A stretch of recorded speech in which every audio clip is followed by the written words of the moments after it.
ব্লগে আপনাকে স্বাগতম। আমি আবার একটা মিনি ব্লগে। তো আমি আজকে কি কি রান্না করব আপনাদেরকে বলবো। সেদিনকে কাঁকড়াটা এনেছিলাম, কাঁকড়াটা করব। আর আজকে করছি আলু ভেন্ডি পোস্ত। আর এখানে হচ্ছে কাঁকড়াটা রয়েছে, যে ক্র্যাবটা বানাবো। দেখুন ক্র্যাবটা করেছি, তো ক্র্যাবটা বানাবার সময় আপনাদের দেখাবো। আর এখানে আলু টালু সব কেটে কুটে রেখেছি। তো চলুন আমি রান্নাটা করতে থাকি, আপনারা দেখুন।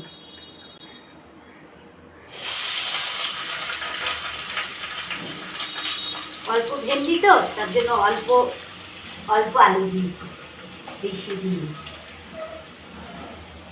ভেন্ডি পোস্ত বানাচ্ছি। তো চলুন ভেন্ডি পোস্তটা বানাতে থাকি।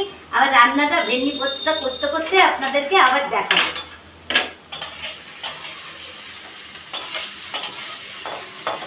ভেন্ডির পোস্তটা হয়ে গেছে, এই দেখুন পোস্ত, ভেন্ডি পোস্ত এই যে করেছি। দেখুন ভেন্ডি পোস্তটা নামিয়ে দিচ্ছি। এরপরে বানাবো ক্র্যাব। চলুন ক্র্যাবটাও আপনাদেরকে দেখুন। দেখুন কাঁকড়াটা ভাজতে ভাজতে থাকি। আর আলু টালুগুলো তো কেটে রেখেছি। চলুন রান্নাটা করতে থাকি, তো আপনাদেরকে আবার দেখাবো। তারপরে যখন আদা রসুন বাটা দিয়েছি, তাই যে কাঁকড়াটা ভেজে নিয়েছি, এবার দিয়ে কষিয়ে জল দিচ্ছি।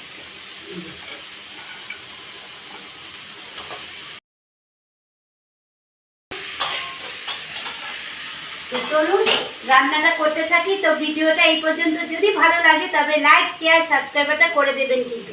এক্সকিউজ মি প্লিজ, সাবস্ক্রাইবটা করে দেবেন কিন্তু। টাটা।